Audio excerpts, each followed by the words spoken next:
Sir నమస్కారం sir. నమస్తే అండి. సార్ తెలుగుదేశం పార్టీకి చిన్న షాక్ అయితే తగిలింది sir. AP fibre net chairman GV Reddy రాజీనామా చేసేసారు. ఇక మీదట ఆయన న్యాయవాదిగానే కంటిన్యూ చేస్తానని చెప్పేసి కూడా అనౌన్స్ చేశారు. మరి సడన్ గా ఎందుకు ఈ నిర్ణయం ఆయన తీసుకున్నారు, ఏం జరిగింది, మరి దీనికి సంబంధించి ఏం చెప్తారు? ఏపీ ఫైబర్ నెట్ కు సంబంధించి చాలా రోజులుగా గొడవ జరుగుతోంది. చంద్రబాబు నాయుడు గారు పిలిచి మందలించాడు. మందలించడంతో పాటు ఏపీ ఇన్ఫ్రాస్ట్రక్చర్ మినిస్టర్ ఒక ఆయన ఉన్నాడు, జనార్దన్ రెడ్డి అని, డిసి జనార్దన్ రెడ్డి.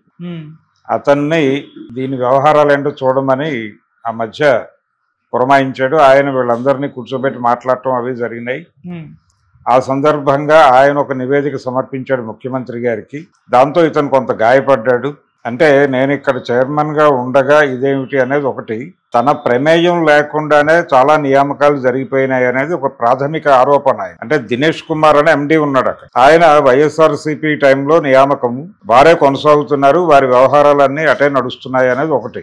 దాదాపు 9 నెలలుగా అసలు బొత్తిగా ఏ పని చేయనటువంటి సంస్థ ఏదైనా ఉందంటే ఇదే ఉంది, ఫైబర్ నెట్టే ఉంది అనేది ఒక ఎలిగేషన్. ఆయన నేరుగా మీడియాతో మాట్లాడాడు. మాట్లాడుతూ ఆయన చెప్పిన మాట ఇది, ఒక్క కనెక్షన్ కూడా మేము ఇవ్వలేదు అని చెప్పాడు. అలాగే ఆపరేషన్స్కి సంబంధించి కానీ లేదు యాక్టివిటీస్కి సంబంధించి కానీ ఏ రకమైన పని జరగలేదు. అనవసరంగా వీళ్ళ చేతకానితనం వలన 360 కోట్లు దాదాపు అనవసరంగా జిఎస్టీ చెల్లించాల్సి వచ్చింది అనేది ఒక ఎలిగేషన్. అలాగే వీళ్ళు ఈ దాదాపు 400 మందిని అనవసరంగా రిక్రూట్ చేశారనేది ఒక గొడవ. తర్వాత హెచ్ఆర్ డిపార్ట్మెంట్కి చెందినటువంటి రమేష్ నాయుడు మీద కూడా ఆరోపణలు ఉన్నాయి. ఈయన ఆరోపణలు చేస్తున్నాడు రెడ్డి గారు. ఆయన ఆరోపణల్లో ఒక 60 కోట్లు వీళ్ళు అనవసరంగా అక్కడ ఖర్చు పెట్టారు అనేది ఒక గొడవ. ఇవన్నీ కలిపి వాళ్ళ దగ్గర నుంచే వసూలు చేయాలి అంటున్నాడు ఈయన. ఏది దినేష్ కుమారు, అలాగే ఆపరేషన్స్ చూస్తున్నటువంటి శశాంక్, అలాగే భరద్వాజ అనేటువంటి ఇంకొక కీలక అధికారి ఉన్నాడు. వీళ్ళందరినీ కలిపి వీళ్ళందరూ కోటరీగా వ్యవహరిస్తున్నారు అనేది ఆయన ఆరోపణ. వీళ్ళందరి దగ్గర నుంచి ఈ రికవరీ మొత్తం వాళ్ళ దగ్గర నుంచి చేయాలా అంటున్నాడు. అంటూ ఈ మొత్తం వ్యవస్థని ప్రక్షాళన చేయాల్సి ఉంది అని చెబుతూ ఆయన మీడియాకి ఎక్కడం మీద సీఎం గారు కొంచెం ఆగ్రహించాడు. ఆ ఆగ్రహం వలన మంత్రి గారిని ప్రత్యేకంగా నియమించడం జరిగింది. ఈ మంత్రి గారిని నియమించటము, ఈ వ్యవహార శైలి, దీని మీద కొంత ఆయన గాయపడ్డాడు. గాయపడి ఇంత నమ్మకం లేని పరిస్థితుల్లో నాకెందుకు ఈ సంస్థ అనేది ఒకటి, తను చెప్పిన ఏ మాట ఎవరు వింటలేదు అనేది ఆయన ప్రధానమైన ఎలిగేషను. ఇది చాలా కాలం క్రితమే ఆయన మీడియాతో పంచుకున్నాడు. ఆయన ప్రతిదీ ఓపెన్ అవుతున్నాడు, మీడియాతో మాట్లాడుతున్నాడు అని పార్టీ చిరాగ్గా ఉంది ఆయన మీద. అందుకని ఆయన్ని ఆ పదవి నుంచి తప్పించే అవకాశాలు ఉన్నాయి అనేది దాదాపుగా మంత్రి గారు ఇన్వాల్వ్ అయినప్పటి నుంచి ఆ మాట వినిపిస్తోంది. ఈ మౌలిక సదుపాయాల మంత్రి గారు ఎప్పుడైతే ఇన్వాల్వ్ అయ్యాడో అప్పటి నుంచి ఈ మాట వింటున్నాం. ఈ ప్రాసెస్లోనే ఆయన తన పదవికి రాజీనామా చేయడం మాత్రమే కాకుండా పార్టీ ప్రాథమిక సభ్యత్వానికి కూడా రాజీనామా చేశాడు. ఆయన తెలుగుదేశం పార్టీ అధికార ప్రతినిధి కూడా. ఈ అధికార ప్రతినిధి అనేటువంటి పదవికి కూడా ఆయన రాజీనామా చేసేసాడు.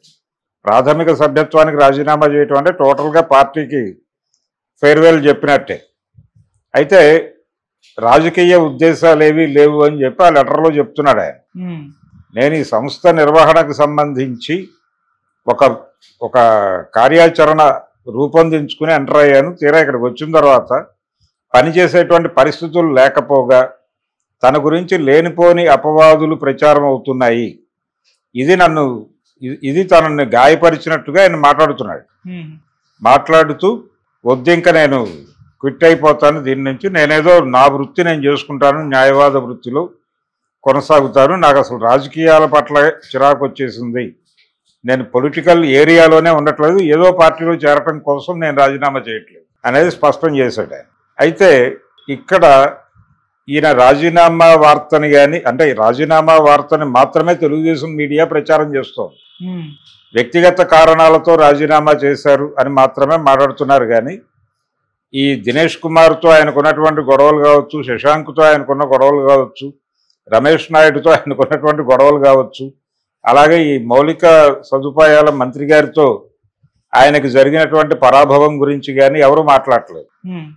వ్యూహాత్మకంగా మౌనం వహించి అందరూ కూడా జస్ట్ ఇది ఫార్మల్గా జరిగిందే మన సీఎం గారు పిలిచి మాట్లాడిన తర్వాత ఆయన నిర్ణయం తీసుకున్నాడు అన్న పద్ధతిలో ప్రచారం చేస్తున్నారు తప్ప వాస్తవాలు బయటకు చెప్పే ప్రయత్నం జరగట్లేదు. ఓకే. అయితే ఈయన ఈ ప్రస్తుతానికి ఏ రాజకీయ పార్టీల వైపు నేను వెళ్ళటం లేదు, అసలు రాజకీయ సన్యాసం అన్న టోన్లో ఆయన లెటర్ ఉంది. కానీ రాజకీయ సన్యాసం తీసేసుకుంటాడా అనేది అనుమానం.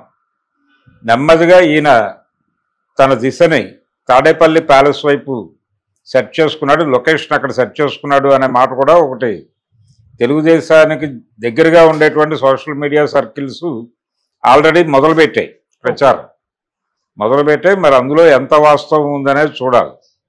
అయితే ఆయన ప్రధానమైన ఆరోపణ ఏంటి, ఇక్కడ దినేష్ కుమార్ అనేవాడు వైఎస్ఆర్సీపీ రిక్రూట్మెంట్ అప్పటి నుంచి అతను కొనసాగుతున్నాడు, అతని వల్లనే సంస్థ ముందుకు నడవటం లేదు, సంస్థ ఈ పరిస్థితికి రావడానికి కారణం అతనే అనేది ప్రధానమైన ఆరోపణ.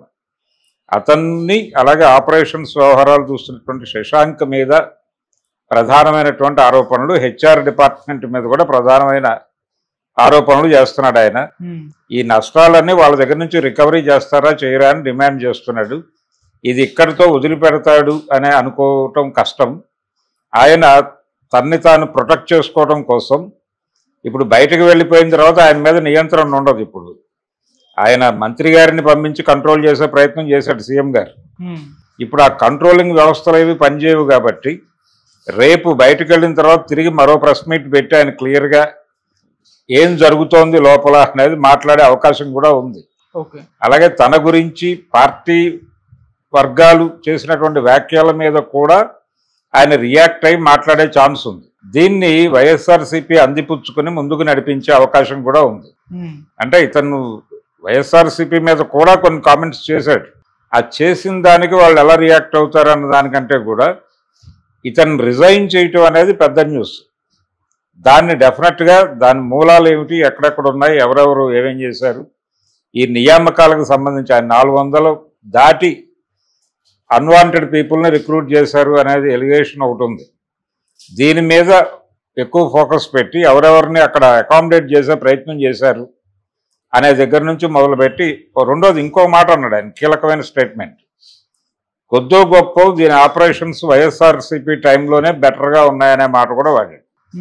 అంటే దినేష్ కుమార్ మీద ఆరోపణ చేస్తూనే కొద్దో గొప్ప ఈ సంస్థ యాక్టివిటీసు వైఎస్ఆర్సీపీ రోజుల్లో బెటర్గా ఉన్నాయి, టీడీపీ హయాం వచ్చిన తర్వాత 9 నెలల్లో ఒక్క కనెక్షన్ కూడా ఇవ్వలేదు అన్నాడు. కాబట్టి ఇది కూడా కన్సిడర్ చేయాల్సిన అవసరం ఉంది. అంటే ఈయన అందులో ఉండి ఈయనే వైఎస్ఆర్సీపీకి అనుకూలంగా వ్యవహరించాడా అనేది ఒక సందేహం. ఆయన మాట్లాడిన మాటల్లో నుంచి డిరైవ్ చేసిన మొక్కే ఇది, అదొక డౌట్. అంటే ఆయన వ్యవహార శైలి పట్ల ముఖ్యమంత్రి కొంత హర్ట్ అయ్యాడు. రెండోది ఆయన ప్రతి విషయం ఓపెన్గా మాట్లాడుతున్నాడు. ఈ ఓపెన్గా మాట్లాడటం అనేది కొంత ఇబ్బంది పెడుతోంది పార్టీ. ఇలా మాట్లాడొద్దు అనే విషయం ఆయన కాషన్ చేశాడు. చేసిన తర్వాత కూడా ఆగలేదు. ఆగకపోవడంతో ఫైనల్గా వాళ్ళే ఏదో చర్య తీసుకునేవారు. ఆ చర్య తీసుకోవడానికంటే ముందే ఈయన రిజైన్ చేసి బయటకు వచ్చేసాడు. ఇప్పుడు ఈయన మాట్లాడిన మాటలని బట్టి డెఫినెట్గా ఈయన లొకేషన్ తాడేపల్లి ప్యాలెస్ అయి ఉండొచ్చు అనే ఒక సందేహం వచ్చే పద్ధతిలోనే మాట్లాడాడు ఆయన. ఒకటే వాక్యం, వైఎస్ఆర్సీపీ టైంలో దీని యాక్టివిటీస్ కొంచెం బెటర్గా ఉన్నాయన్నాడు. ఈ ప్రొక్యూర్మెంట్కి సంబంధించిన వ్యవహారాలు చూసే వ్యక్తులు కూడా, అంటే ప్రొక్యూర్మెంట్స్, ఆపరేషన్స్ ఇవన్నీ నిర్వహించేటువంటి వ్యక్తులు చాలా దయనీయమైనటువంటి పరిస్థితుల్లో పనిచేస్తున్నారు అనేది ఒక వ్యాఖ్య చేశాడు ఆయన. వీళ్ళందరూ అప్పటి నుంచి ఉన్నవాళ్ళే. అయితే ఈ 400 నియామకాలు మాత్రమే రమేష్ నాయుడు రిక్రూట్మెంట్ చేసినటువంటి దాని మీద ఎక్కువ గొడవ జరిగింది లోపల. అలాగే అనవసరమైనటువంటి చెల్లింపులు చాలా చేశారు అనేది. ఒక పక్కన కమిటీ చెప్పినప్పటికీ ఒక 60 కోట్లు వీళ్ళు అనవసరంగా కట్టారు అనేది ఒక ఎలిగేషన్. ఇవన్నీ కలిపి రికవరీ చేస్తారా చేయరా వాళ్ళ దగ్గర నుంచి అంటున్నాడు. దీనిలో ఈయన పాత్ర ఎంత ఉంది అనేది కూడా రేపు ఎలాగూ దర్యాప్తుకి ఒక కమిటీని వేసే ఛాన్సెస్ ఉన్నాయి. వేసి ఆ నివేదిక బయటకు వచ్చిన తర్వాత కాన్షియస్గా ఇతను ఏం చేయాలి అనేది, ఎలా వ్యవహరించాలి ఇతని పట్ల అనేది ఒక ప్రోగ్రామ్ డిజైన్ అవుతుంది. ప్రస్తుతానికైతే తెలుగుదేశం పార్టీ ఈ విషయం మీద అతిగా మాట్లాడాలని అనుకోవడం లేదు. చాలా ముక్తసరిగా అతను రాజీనామా చేశాడు వ్యక్తిగత కారణాల చేత మాత్రమే అని చెప్తున్నారు. ఈ వ్యక్తిగత కారణాలు ఏమిటి అనేది నెమ్మదిగా రివీల్ చేస్తారు. అవతల నుంచి మొదలైపోయింది దాడి. ఆ దాడి పెరిగే కొద్దీ ఇక్కడి నుంచి డీటెయిల్స్ రావడం మొదలవుతుంది. ఈ వివరాల మీద గొడవ జరుగుతుంది. ఆల్రెడీ చంద్రబాబు నాయుడు గారు దినేష్ రెడ్డి నుంచి కూడా ఒక నివేదిక తెప్పించుకున్నాడు. ఈ దినేష్ కుమార్ నుంచి, ఎండి దినేష్ కుమార్ దగ్గర నుంచి కూడా ఒక నివేదిక తెప్పించుకున్నాడు. సో వీటన్నిటి మీద దర్యాప్తు జరుగుతుంది. వీటన్నిటి మీద ఎలాగూ అతను ఏం చేశాడు, అతని యాక్టివిటీస్ ఏంటి, 9 నెలల్లో వారు నిర్వహించిన పాత్ర ఏంటి, ఇవన్నీ బయటకు వచ్చిన తర్వాత ఫైనల్గా ఆయన పరిస్థితి ఏంటి, ఆయన్ని ఏం చెయ్యాలి, ఎక్కడ కార్నర్ చేయాలి, ఎక్కడ బైండ్ ఓవర్ చేయాలనేది నిర్ణయాలు తీసుకుంటారు. ఈలోపు ఆయన తన లొకేషన్ వెతుక్కుంటాడు. ఈ న్యాయవాద వృత్తిలో కొనసాగటం అనేది తాత్కాలికమే.